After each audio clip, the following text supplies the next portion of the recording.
Welcome to KR studies Telugu. మీరు ఏపీడిఎస్సికి prepare అవుతున్నారా? అయితే ఈ వీడియో మీకోసమే. నా పేరు కృష్ణ. నేను 2025 డిఎస్సిలో ఎస్జిటి సాధించాను. నేను డిఎస్సి కోసం సొంతంగా రాసుకున్నటువంటి నోట్స్ను మీకోసం ఇస్తున్నాను. దయచేసి మన ఛానల్ని సబ్స్క్రైబ్ చేసుకోండి. ఇప్పుడు మనము 9th క్లాస్ సోషల్ స్టడీస్ ప్రజాస్వామ్యం అనే లెసన్, ఫస్ట్ లెసన్ ప్రజాస్వామ్యం అనే లెసన్ని చూద్దాం. ప్రపంచంలో అత్యంత ప్రబలమైన ప్రభుత్వ రూపం ప్రజాస్వామ్యం. ప్రభుత్వం రకాలు ప్రజాస్వామ్యం ఆధారంగా రెండు: ప్రజాస్వామ్య ప్రభుత్వాలు, ప్రజాస్వామ్యేతర ప్రభుత్వాలు. డెమోక్రసీ అనే ఇంగ్లీష్ పదం డెమోక్రేషియా అనే గ్రీక్ పదం నుంచి వచ్చింది. డెమోస్ అంటే ప్రజలు, క్రేషియా అంటే పాలన. ప్రజల చేత ప్రజల కొరకు ఏర్పడిన ప్రభుత్వ రూపమే ప్రజాస్వామ్యం.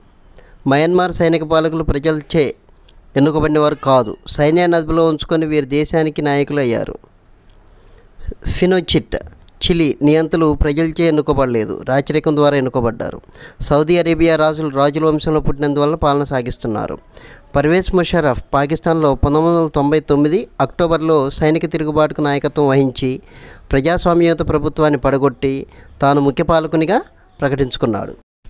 పాకిస్తాన్లో 2002లో ప్రజాభిప్రాయ సేకరణ జరిగింది. 5 సంవత్సరాల పదవీ కాలం పొడిగింపు జరిగింది పర్వేజ్ ముషర్రఫ్కి.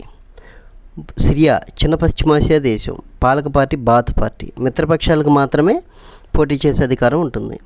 ముషర్రఫ్ 2002 ఆగస్టులో లీగల్ ఫ్రేమ్వర్క్ ఆర్డర్ను జారీ చేశారు.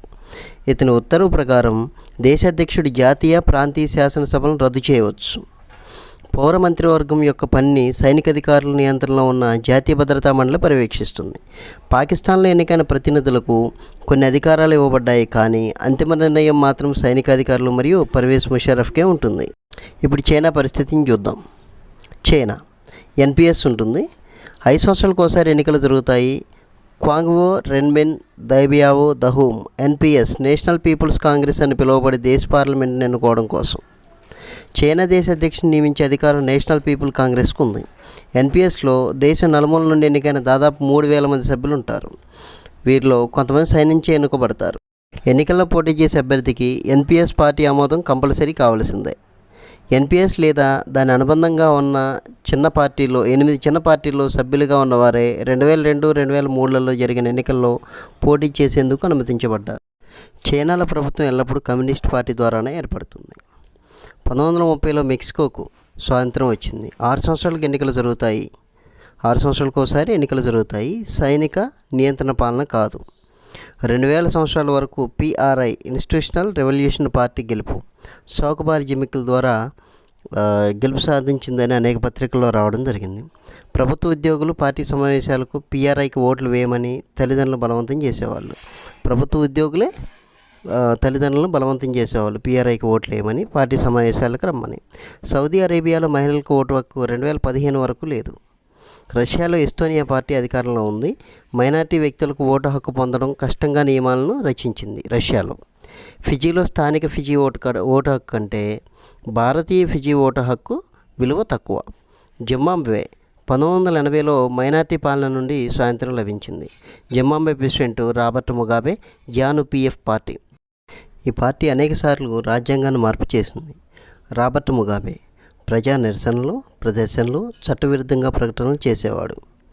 రాబర్ట్ ముగాబే 2017లో పదవి నుండి బలవంతంగా తొలగించబడ్డాడు. గూగుల్, యాహూ వెబ్సైట్లపై పరిమితులు, ఉచిత సమాచార నిరోధం ఉన్న దేశం చైనా. చైనాలో కరువు 1958-61 మధ్య కాలంలో వచ్చింది. దాదాపు 3 కోట్ల మంది చనిపోయారు. బ్రెజిల్లో సుదీర్ఘ నియంతృత్వపు రాచరికం అనుభవం ఉన్నది the hidden side of dictatorship నియంతలు. చిలీలో ఫినోచిట్, పోలాండ్ జెర్జిల్కి, Nigeria Sani Abacha, Philippines Ferdinand Marcos. కెనడాలో 2004లో ఎన్నికలు జరిగాయి. ఊహించిన విధంగా లిబరల్ పార్టీ ఓడిపోయింది. WTO వరల్డ్ ట్రేడ్ ఆర్గనైజేషన్ నిబంధనలకు అనుగుణంగా కొన్ని చట్టాలను పార్లమెంట్ ఆమోదించాల్సి ఉంటుంది.